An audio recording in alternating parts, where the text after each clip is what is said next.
기도하겠습니다. 사랑의 하나님, 이 시간 하나님께 엎드려 예배를 드립니다. 저희들의 마음을 보시는 하나님, 저희들의 심령을 기뻐 받아 주시옵소서. 이 시간에 하나님의 말씀을 저희들이 들으려고 합니다. 마음의 문을 활짝 열어주시고 하나님의 말씀을 잘 깨달을 수 있도록 도와주시옵소서. 예수님 이름으로 간절히 기도드리옵나이다. 아멘.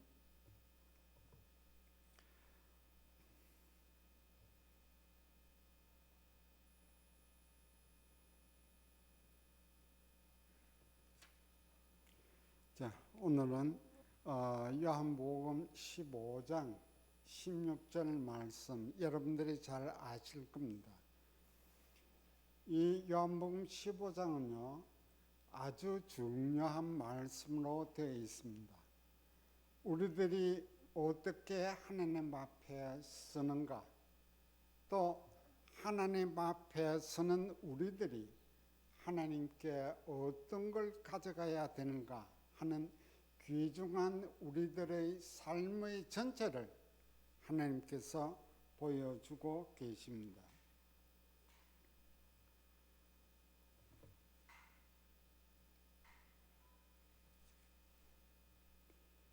오늘 말씀 보면은 너희가 나를 택한 것이 아니라 내가 너희를 택하여 세웠다고 이렇게 얘기하십니다.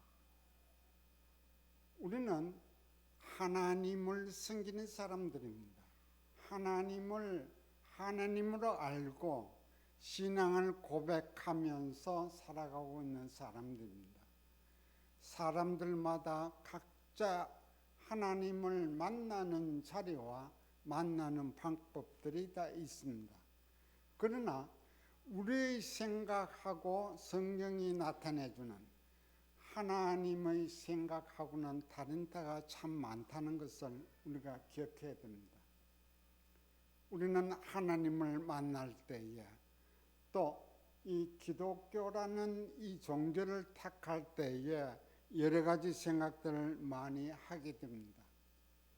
내가 그 세상의 많은 종교들 가운데 기독교를 택했다. 세상의 많은 신들 가운데 하나님을 내가 택했다. 이렇게 많은 사람들이 생각을 하고 있습니다. 그러나 오늘 성경에 보니까 너희들이 나를 택한 것이 아니라 내가 너희들을 택하여 세웠다고 하셨습니다. 우리는요, 선택이라는 단어를 항상 갖고 있습니다. 내가 선택되기도 하고 내가 무엇인가를 선택하기도 하고 우리가 그런 생활을 합니다. 많은 종교 가운데 기독교라는 이 종교를 내가 택한 것, 또 쉽게 얘기해서 우리가 마트나 다른 데 가면은 내가 원하는 것을 많은 것들 가운데 내 마음에 드는 것을 택해서 삽니다. 이 선택이라는 것은요, 영어도 여러분들 아시죠? 픽업. 많은 것들 가운데 그 중에 마음에 드는 것을 골라서 택하는 겁니다.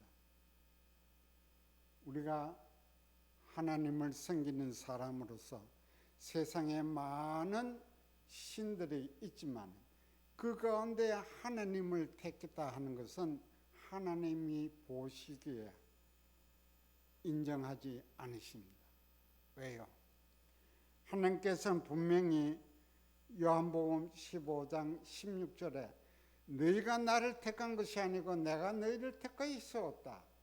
너희들이 실패했을 때 나를 찾아 쫓아온 줄 아느냐? 너희들이 아파서 병원에 있을 때에 어떠한 전도를 받고 교회 가서 병을 치료받고 나를 찾아온 것 같았냐? 아니라는 거예요. 너희들이 어려움에 처해 있을 때 나를 찾은 것이 아니라 내가 너희들을 선택하였다. 분명히 하나님께서 얘기하십니다. 그러면 그 선택의 시기는 언제인가? 작년인가요? 한 달 전인가요? 10년 전, 20년 전입니까? 우리의 생각하고 하나님께서 하시는 말씀하고 다른, 하나님께서 우리를 선택하실 때에 그 시기가 창세전에 선택하셨다고 얘기하십니다. 에베소서 1장 4절에 분명히 나타나 있습니다. 하나님께서는요, 창세전에 세상을 만드시기 전부터 미리 우리를 택하셨다고 했습니다. 그래서 그 택하신 자들을 지금 때에 따라서 불러주시는 거죠. 우리는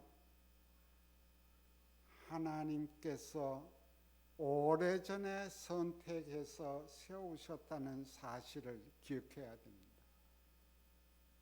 나를 선택하신 하나님, 나를 선택하고 나를 인도하시는 하나님인 것을 고백한다면 딱 한 가지뿐입니다. 그 하나님께 순종하는 겁니다. 우리가 가족들을 기르죠. 자식들을 키웁니다. 자식들을 키워 나갈 때에 그 자식들이 부모의 말을 잘 들을 때와 듣지 않을 때 부모가 느끼는 감정이 다를 겁니다. 그러나 하나님께서는 이 세상에서 교회가 생기기 전에 먼저 이 가정을 주셨습니다. 가정을 통해서 순종을 하라고 하나님께서 얘기를 하셨습니다. 자식들이 부모들에게 순종할 때에 그 가정이 평안해지는 것을 알 수 있습니다. 자식이 부모의 말씀에 순종하지 않고 엇길로 나가면은 그 가정은 파산될 수밖에 없습니다. 하나님께서는 우리를 택하시고 어떻게 얘기하셨나요? 양아들로 택하셨다는 얘기입니다. 하나님께서 얘기하신 거예요. 내가 하나님의 아들이 아니라 하나님께서 나를 택하고 예수 그리스도를 통해서 나를 양아들로 삼아 주셨다는 사실이에요. 양아들은요, 아버지의 권세, 아버지의 소유 다 갖고 즐기는 사람들입니다. 세상 법도 그렇죠. 양아들이지만은 아버지가 돌아가실 때 그 유산을 받을 수 있는 자격이 있는 것입니다. 하나님께서는요, 우리를 양아들로 삼으신 것입니다. 하나님의 아들 예수 그리스도를 통해서 누구든지 예수를 믿기만 하면은 내가 구원해주고 아들로 삼아주겠다. 하나님께서 약속하신 거예요. 그러므로 우리는 하나님께 선택된 사람들입니다. 그렇다면은 내가 어떤 사람인가? 하나님께 선택받은 내가 어떤 사람인가를 내가 기억해야 됩니다. 나는 내 신분은 천국 백성입니다. 하나님의 아들, 딸입니다. 하나님께서 선택하신 아들, 딸의 신분이 내라는 사실입니다. 나중에 하나님께서 얘기하시죠. 너희들이 나의 아들, 딸이지만은 곧 나에게 예배를 드릴 수 있는 제사장의 직분을 너희들에게 주겠다고 얘기하셨습니다. 성경에 보면요, 옛날 하나님께서 가장 즐기시는 것이 제사입니다. 하나님께서 이스라엘 백성들을 택하시고는 그들에게 얘기를 하십니다. 주위에 많은 나라들이 있지만은 이 유대 민족 이스라엘 백성들 너는 내 것이라 얘기를 하셨습니다. 유대 민족이 하나님의 소유인 것을 얘기를 하셨다는 사실입니다. 그렇기 때문에 하나님의 소유, 하나님께서 소유로 여기시는 분을 얼마나 아깝게 생각하는지, 얼마나 아깝게 여기고 계시는지 우리는 알 겁니다. 내가 갖고 있는 내 소유물 내가 아끼죠. 다른 사람에게 뺏기지 않으려고 합니다. 이와 같이 하나님께서는 하나님이 택한 백성들, 너는 내 것이라고 했을 때에 하나님께서는 그들에게 분명히 하시는 말씀이 있어요. 너희들이 내 말에 순종해라. 또 내게 예배를 드려라. 제사를 드려라. 제사는 방법을 하나님께서 만들어 주신 거예요. 우리가 구약 성경에도 배웠죠. 레위기. 레위기는 하나님이 유대 민족들에게 어떻게 하나님께 제사 지낼 수 있는가를 그 방법을 얘기해 주시는 거예요. 옛날에는 하나님께서는 제사를 받기 위해서 아무한테나 제사의 권한을 주시지 않았습니다. 하나님께서는요, 제사장 제도를 두어가지고 제사장만이 하나님께 제사 드리도록 했습니다. 그러면 일단 평민이 죄를 짓고 하나님께 제사를 지내려고 한다면은 자기가 갖고 있는 가축을 제물로 제사장에게 갖고 와서 자기의 죄를 그 제물에게 가축에게 다 뒤집어 씌우고 대신에 그 가축을 하나님께 제사 지내는 방법이 있습니다. 그래서 평민들이 죄를 짓는 숫자에 따라서 가축이나 동물들이 생명 있는 것들이 다 희생을 당했습니다. 그러나 구약 시대는 하나님께서 그러한 방법으로 제사를 지내도록 얘기를 하셨지만 이 신약 시대 예수 그리스도를 보냄으로 인해서 제사 제도가 바뀌었던 것입니다. 제사가 아니라 이제는 우리가 예배라고 얘기를 하죠. 예수님께서 분명히 얘기하셨습니다. 누가복음 17장에는 선지자와 구약의 모든 것은 요한, 세례 요한 그때까지 요한복음 1장에도 그런 말씀이 있죠. 구약 시대의 모든 규례가 그때까지다. 지금부터는 예수님이 오시는 이때부터는 복음 시대로 열린다고 분명히 얘기를 하셨습니다. 우리들의 신분, 옛날로 얘기하면 제사장입니다. 옛날에는 제사장이 하나님께 제사 드리는 사람이었지만 예수님이 오신 이후로는 우리가 하나님께 제사 드릴 수 있다는 말씀이에요. 옛날의 제사장 직분을 내가 가질 수 있다는 사실입니다.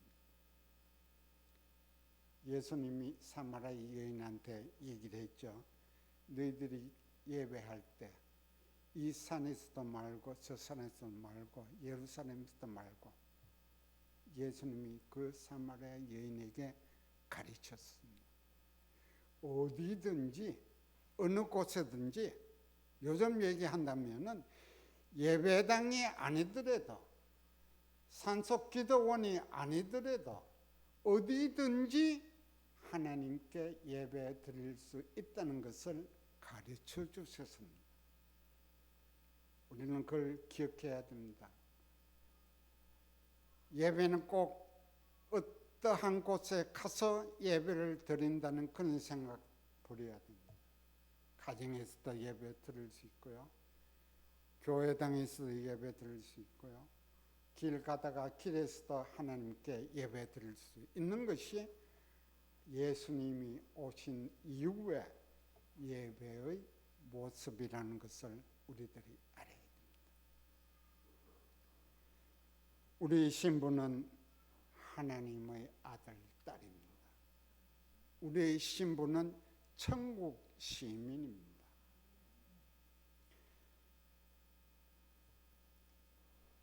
너희가 나를 택한 것이 아니고 내가 너희들을 택하여 세웠다 하는 이 말씀이 우리들에겐 큰 기쁨이요 우리들에게 큰 힘이 되는 것입니다.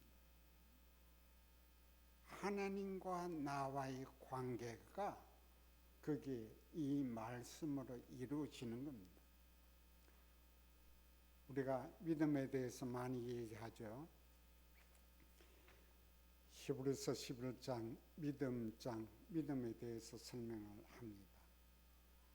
그러나 쉽게 얘기해서 하나님과 내와의 관계, 하나님과 내가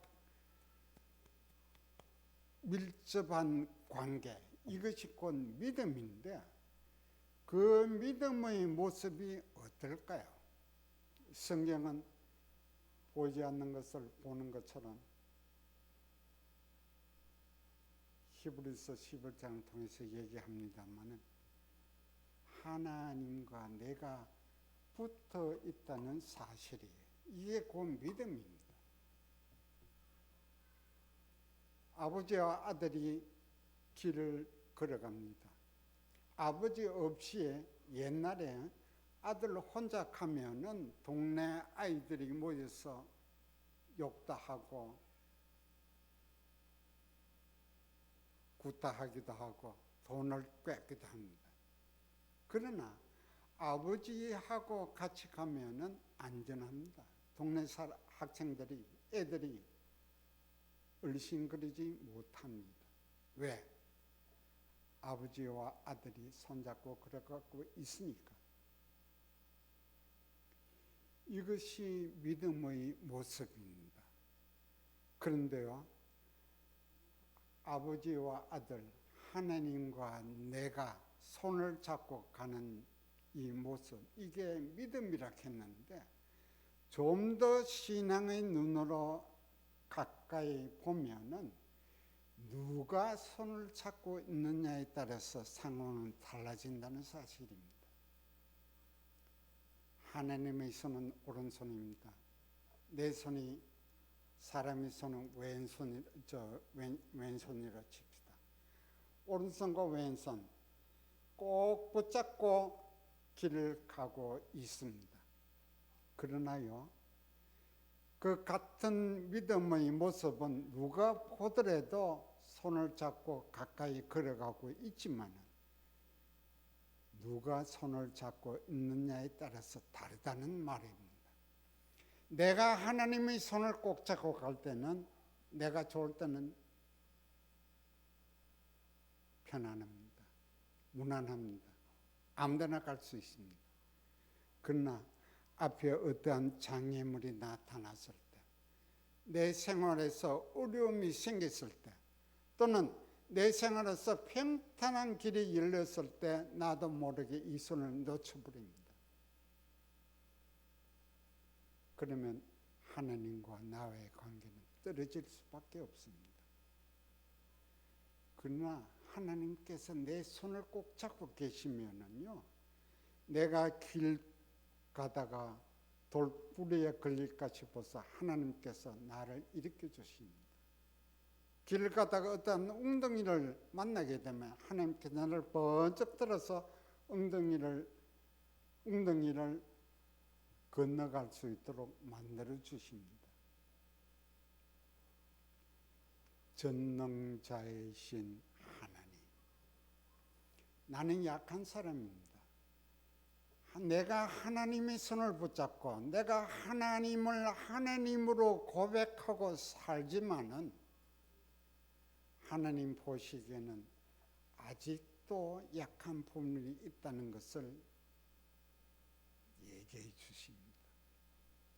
내가 하나님께 붙잡힘을 받아야 안전한 것입니다. 어떤 때 우리 그런 얘기 하죠. 당신 누구 편입니까? 하나님 편입니까? 누구 편입니까? 얘기를 하죠. 내가 하나님 편에 서는 것이 아니라 하나님께서 내 편에 서 주셔야 되는 거예요. 그것이 곧 하나님이 내 손을 잡고 걸어가는 것하고 똑같은 거예요. 그렇게 된다면 내가 실수가 없습니다. 내 가는 길이 형통합니다. 왜? 하나님께서 형통하게 이끌어 주시니까. 우리는 그런 고백을 하나님께 해야 됩니다. 하나님의 양아들인 우리들이 원하는 것 하나님이 다 들어주십니다. 그러나 아들로서는 아버지의 뜻을 먼저 구할 수 있는 아들이 되어야 되는 것입니다.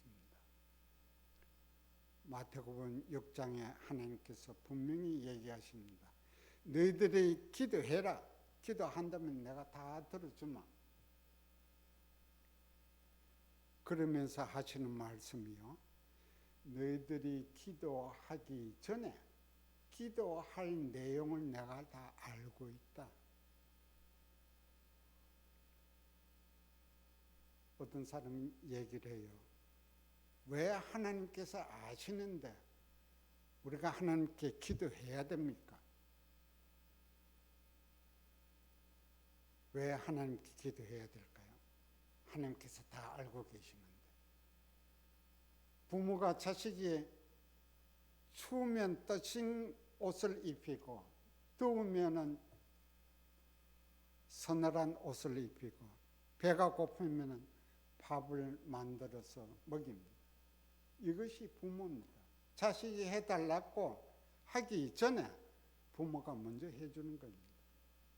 하나님은 그러한 하나님이십니다. 근데 왜 기도해야 될까요?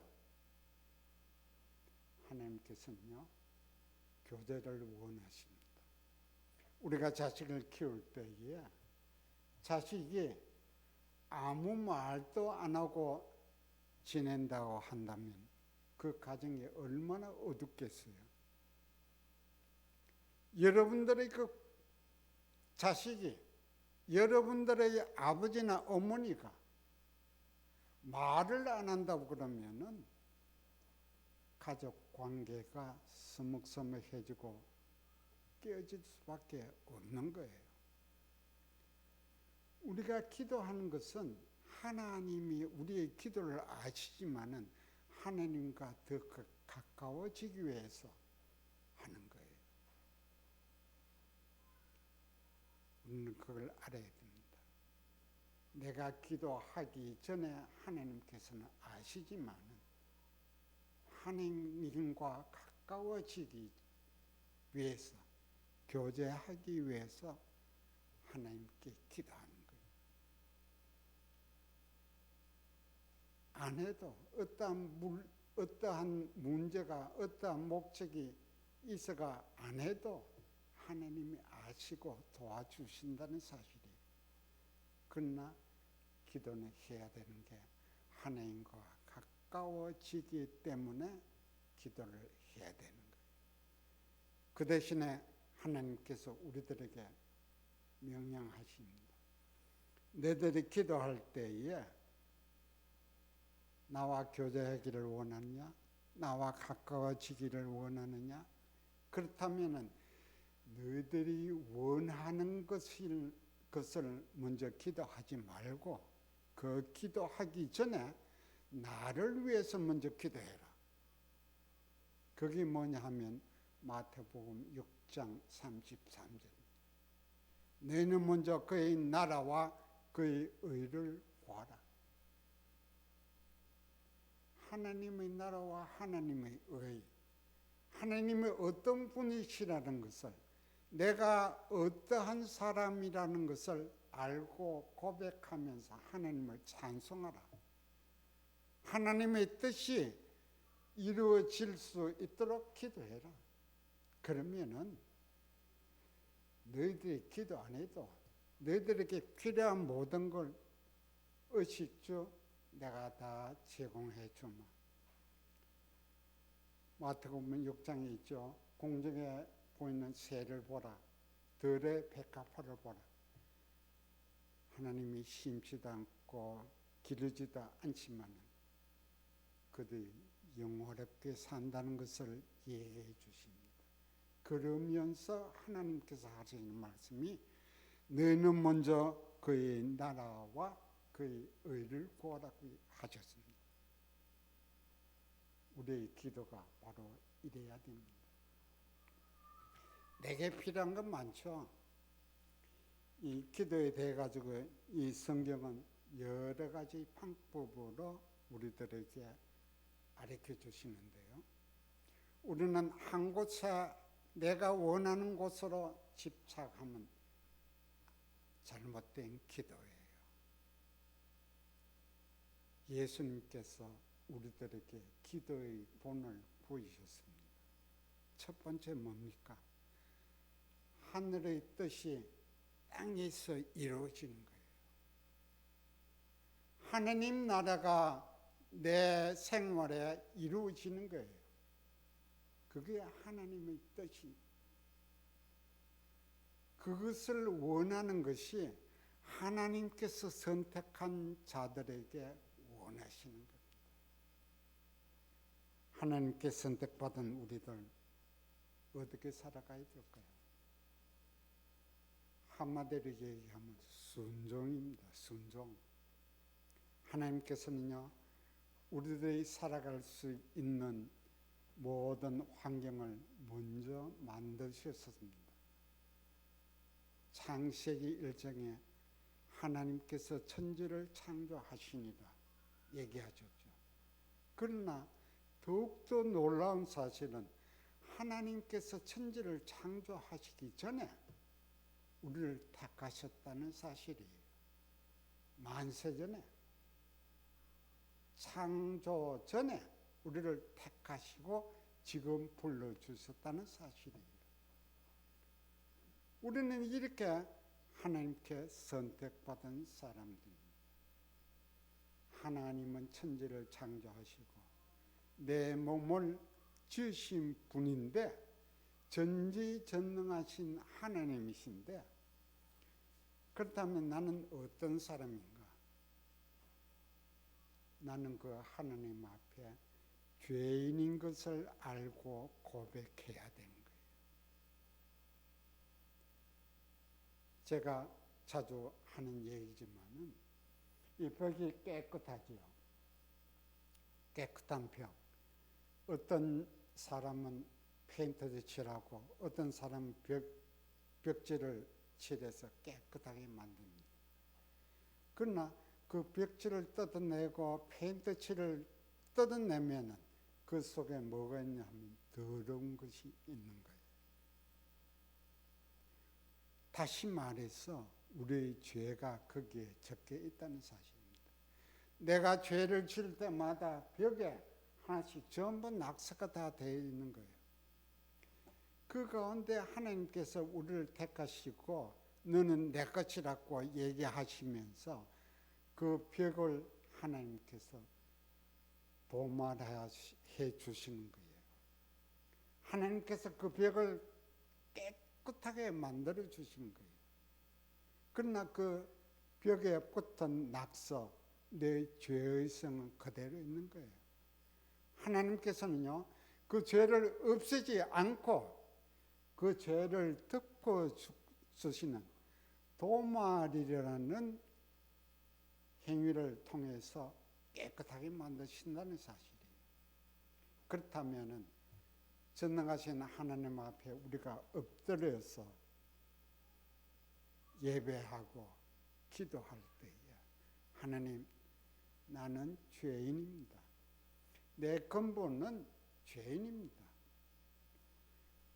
하나님께서 내 죄인을 살리기 위해서 하나님의 아들인 예수를 이 땅에 보내주신 예수를 통해서 예수를 믿음으로 말미암아 하나님의 영아들이 되었습니다. 그러나 내 근본은 죄인입니다. 고백해야 되는 거예요. 우리가 예수님의 사역을 통해서 알 수 있는 것은 바로 기도입니다. 바리새인의 기도와 세리의 기도. 바리새인 기도는 기도를 하면서도 자기의 업적을 나타냅니다. 자기가 잘했다고 자랑도 합니다. 모든 사람들에게 내가 금식도 하고요, 기도도 하고요, 또 좋은 일도 하고요, 이러한 일들을 스승없이 얘기함으로 다른 사람들로부터 칭찬받기를 원하는 그런 심정으로 하나님께 기도하는 모습을 예수님께서 보셨습니다. 세리는 자기가 죄인인 것을 고백하면서 하나님께 기도를 드렸습니다. 예수님께서 그렇죠. 이 둘 중에 누가 진짜 하나님께서 그 기도를 받으시겠냐? 많은 사람들이 생각할 때는 바리새인 기도를 좋게 생각했을 거예요. 그러나 예수께서는 분명히 세리의 기도를 하나님께서 들으셨다고 하셨습니다. 그렇다면 지금 하나님을 믿는 우리들, 하나님 앞에 어떻게 예배하고 어떻게 기도해야 될까요? 어떻게 헌금하고 어떻게 찬송해야 될까요? 나를 앞세우면 안 됩니다. 나를 앞세우면 안 됩니다. 하나님이 원하시는 것은 너는 내 것이라고 얘기를 하셨습니다. 우리는 하나님의 소유입니다. 소유물이 그 주인에게 왜 이렇게 만들었습니까? 왜 이렇게 인도합니까? 얘기를 못하는 거죠. 그 주인이 소유물을 버릴 수 있는 거예요. 버리면 그냥 버려지는 겁니다. 우리는 그런 존재입니다. 버려지지 않는 존재가 되기 위해서 기도가 필요한 거예요. 하나님을 찬양하는 것이 필요한 거예요. 하나님과 가까워지는 것이 필요한 겁니다. 하나님께서는 그걸 원하고 계십니다. 너희가 나를 택한 것이 아니라 내가 너희를 택하여 세웠다. 하나님께 택함 받은 사람들의 생활은요, 하나님의 말씀에 순종하는 생활이어야 됩니다. 라틴어에 이런 말이 있어요. 여러분도 잘 알 겁니다. 코람데오. 코람이라는 것은 뭐뭐 앞에서, 보는 앞에서, 데오카는 하나님 앞에서의 우리의 생활이라는 것을 고백하고 생각하고 살아가야 됩니다. 하나님이 지금 나를 보고 계십니다. 나는 하나님 못 보죠. 그러나 하나님께서는 분명히 나를 보고 계신다고 하십니다. 시편 139편 보면 내가 누군지 내 이름도 알고요. 내가 어떤 생각을 하고 있는지, 내가 지금까지 어떤 일을 했는지 하나님께서 다 보고 계셨다는 사실이에요. 그렇다면 하나님이 지금 나를 보고 계시는데 내가 나쁜 짓 할 수 있나요? 내가 거짓말 할 수 있나요? 다른 사람들을 해할 수 있나요? 못합니다. 자식이 부모 앞에서 나쁜 일을 저지르지 못하듯이 하나님께서 나를 보시는 가운데 나의 생활이 하나님의 뜻에 맞아야지, 하나님의 뜻에 맞지 않을 때는 하나님께서 인정 안 해주시는 거예요. 이것이 곧 고람되어, 우리의 신앙은 고람되어 신앙입니다. 내가 필리핀에 선교사를 갔을 때 우리 교우들에게 맨 먼저 가르친 게 이 고람되어예요. 너희들이 지금 하나님을 알지만은 하나님을 섬기는 방법이 많이 다르다는 것을 얘기해 주면서, 하나님께서 너희들을 직접 보고 계시는 가운데 너희들이 고람되어의 신앙을 가져야 된다 해서 이 앞에다가 고람되어 딱 써붙이고는 그러한 신앙생활을 할 수 있도록 지도한 거예요. 그것이 하나님의 방법입니다. 우리의 신앙은요, 고람되어의 신앙을 가지고 그러한 신앙 가운데 생활할 때에 하나님의 의가 나타나고 하나님의 뜻이 나타나고 하나님을 통해서 모든 사람들에게 유익을 줄 수 있는 그런 사람들이 될 수 있다는 사실입니다. 세상에 여러 환경이 있지만은 우리를 지배하지 못합니다. 지배하는 것처럼 보이지만은 지배하지 못합니다. 왜? 우리의 신분이 있으니까. 우리의 정체성은 하나님의 아들이니까. 이 세상에 살다가 우리는 하늘나라에 가게 됩니다. 우리가 알아야 되는 건요, 기독교에서는 죽는다는 얘기를 잘 안 써요. 장례식에 가면은 목사님이 그 죽은 자를 앞에다 내어놓고 예배를 드릴 때 지금 잠자는 옛 성도 누구 이렇게 얘기합니다. 잠잔다고 그래요. 우리가 이 세상을 하직할 때에 죽는 것이 아니라 잠자는 거예요. 그렇다면 잠자는 사람은 어떻게 하나요? 밤에 자다가 아침이 되면 눈을 뜹니다. 다시 살아납니다. 우리가 이 세상에서 잠자면은 우리가 눈을 뜰 때는 천국에서 눈을 뜨는 거예요. 내가 어른들 요양원에 가서 어른들에게 늘 그런 얘기를 많이 합니다.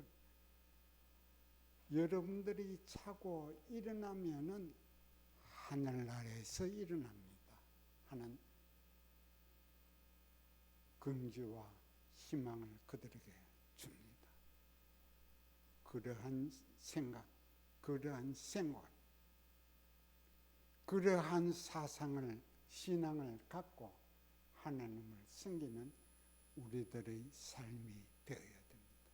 그러면 우리들 삶 속에 어떠한 열매가 맺히느냐? 순종의 열매가 맺힙니다. 사랑의 열매가 맺힙니다. 오늘 본문에서 너희들이 나를 택한 것이 아니라 내가 너희들을 택하여 세웠나니, 너희들을 택하여 세운 이유는 너희들로 하여금 사랑을 열도록 하기 위함이다. 사랑이라는 열매를 하나님께서 원하신다는 사실입니다. 기도합시다. 사랑의 하나님, 이 시간 하나님의 말씀을 통해서 저희들에게 하나님의 뜻을 알려주시